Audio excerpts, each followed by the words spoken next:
Thrilled to have Verne back here on the Rich Eisen Show. How you doing, Verne? Hi, Rich. I'm smiling because I recognize that face, the voice that you just played. Yeah, sure. You know, fortunately, Kerry and I have not heard that tone from him very often, but it comes up, doesn't it? Oh, sure it does. I'm just wondering if you've seen anybody like him in your career. Does he remind you of anyone you have come across? Not just persona, but obviously the wins, losses. Well, you know, now this sounds treasonous almost, but he is being favorably compared in Alabama to the late Bear Bryant. And it just doesn't get much higher in terms of the respect for the position and the man who fills it than him. Now, interestingly, we were reminiscing a lot last Saturday during the Iron Bowl about my days down here. And I did sidelines with Keith Jackson and Frank Broyles on the 1981 Iron Bowl game. And that was when Bear was in quest of number 315, which would, when he got there, was going to have him surpass Amos Alonzo Stagg as the winningest coach. So I vividly remember that afternoon 25 years ago with Keith and Frank. That's pretty heady company. And I was supposed to do a halftime interview with Coach Bryant. And I waited with him, and I had the police officer there for security for him. And he came out of the tunnel, and I walked up to him and said, "Coach, we need to do the halftime interview." And he looked down at me, and he somewhat contemptuously said, "Son, we're about to kick this thing off." And I said, "Coach, trust me, they're not going to kick it off until we do this interview." But I got the look. And Nick, in ways, reminds me of Bear. And I don't think Bear expressed, he was a good old mama's boy from Fordyce, Arkansas. And I don't think he ever expressed contempt. That's too strong a word. Irritability for the local media like Nick does. And I said, our experience with Nick is so different than some of the fellows who have to, do the beat every day. He's been somebody asked me, Rich, a week or so ago, what I could tell them about Nick Saban they probably didn't know. And I said, he can laugh. And we've seen that. And that's the side of him I wish he would allow himself to show more often than he does. Let's keep strolling down memory lane. What was your first college football game you covered, Verne? First one, oh my God, thank you for the lead in. Sure. It was in September of 1974, and I had Ohio University at Kent State. Ohio won the game 20-0, but the head coach was Don James at Kent State, and he had two graduate assistants on his staff, a guy named Gary Pinkel, who had a pretty good career at Missouri, and a guy named Nick Saban, who's done pretty well himself. No kidding. Yeah, isn't that funny? And Nick and I have had fun over the years. I mean, ours is a friendship, but it's not warm and fuzzy at all.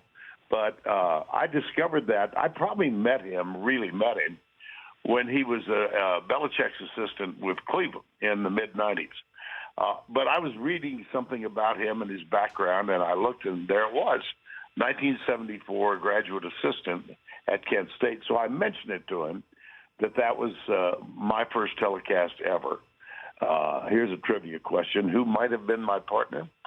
The late Monty Stickles, a great tight end at Notre Dame. Anyway. Yeah, that's great. Nick told Terry, his wife, that I had mentioned that. And so it's become kind of a running theme between the three of us. She is a charming and wonderful and very smart woman. And a matter of fact, I bumped into her Friday night at Evangeline's in Tuscaloosa. She was having dinner with Nick's mother, Nick's secretary, and two friends of theirs from back in West Virginia. Fantastic. So small circles. No doubt about it. Verne Lundquist joining me here on the Rich Eisen Show. We saw Joe Willie pop in on the booth during the Iron Bowl with you? You slipped on the mink coat, the fur coat on him. I mean, they broke the mold with him, Vern. There's no doubt about that. What was that with that moment, Mike? Well, Rich, I didn't have any idea, none. And Gary, I told Gary after it was all over, after we got off the air, that he deserved a producing credit for that segment. Yes. Because he organized the whole thing. And I just did a conference call with Gary and Sean and Craig Silver about the SEC game. And Gary said on the conference call that he didn't explain as well as he could have that was the original mink coat that Joe wore back in the 60s when he was with the Jets.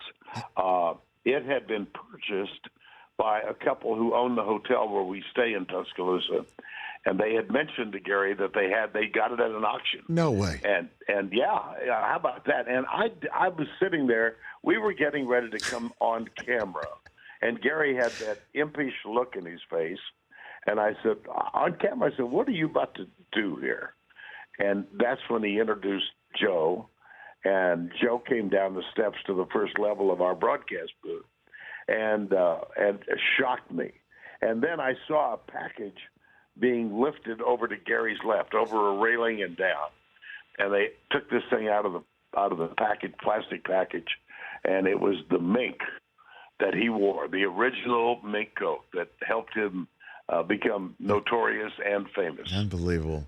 And predicting the Super Bowl had little to do with it. Please, I mean, and he's still a legend in New York and obviously down there in Alabama. So what does happen in this SEC championship game? How much of a chance are you giving Florida? Not much. And so I can have Nick yell at me. I just, right. This is I'm not sure. This is a chicken and egg question. Is Alabama about to be Nick Saban's best team ever, or is this one of the weaker teams from 2nd through 14, weaker conferences from 2nd through 14? And you could argue with some vehemence about either point. I think Alabama is head and shoulders above everybody in that conference, including Florida, including Tennessee. They were down 23 at Ole Miss back in late September, but they dominated once they got down 23.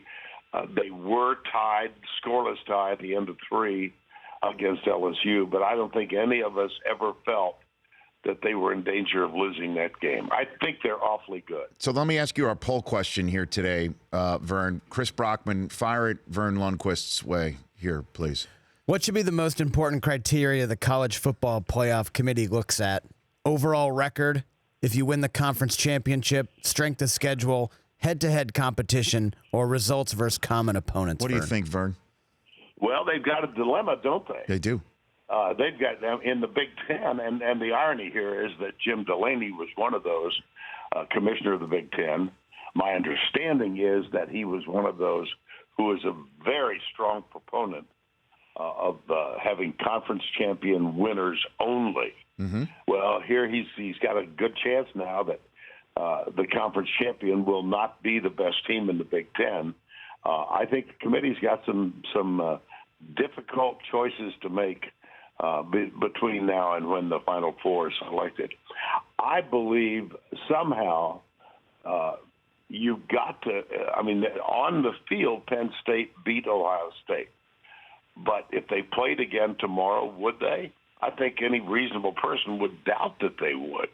And so now you've got, I've read this argument before, Michigan and Ohio State should both be among the 4.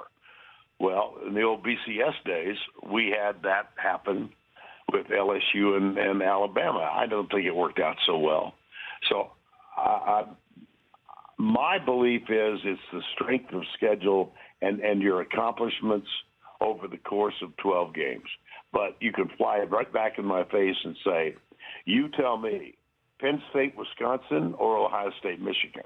And I would have to say that either Ohio State or Michigan deserves to be in the in the 4. That's a good non-answer. Look, I don't know if anybody has the answer, Verne. Last one for you.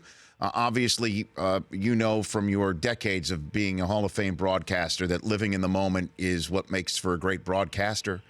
And I know you want to be, spontaneous, but I also would imagine that you want to make sure you get out what you want to say as you're signing off and your final college football broadcast on Saturday. What are your plans for this, Verne? Well, let me just, they gave me an extension, Rich. This is my last SEC game. Okay. But I will do the Army-Navy game on December 10th. Oh, fantastic. Yeah. So then what are you going to do then? Well, probably cry. It's important to me that, and we've talked this out. Craig Silver, even Sean McManus, Gary, Allie LaForce, all of us have pitched in. I better mention Steve Milton is one of the best television directors with whom I've ever worked. We want to, whatever celebration is going to take place, it's going to be at the end of this Saturday's game, because Army-Navy deserves its standalone status. It deserves all of our attention. It's one of the great traditions in college football, and we are honored every time we get to do it, and we will so be on December 10th.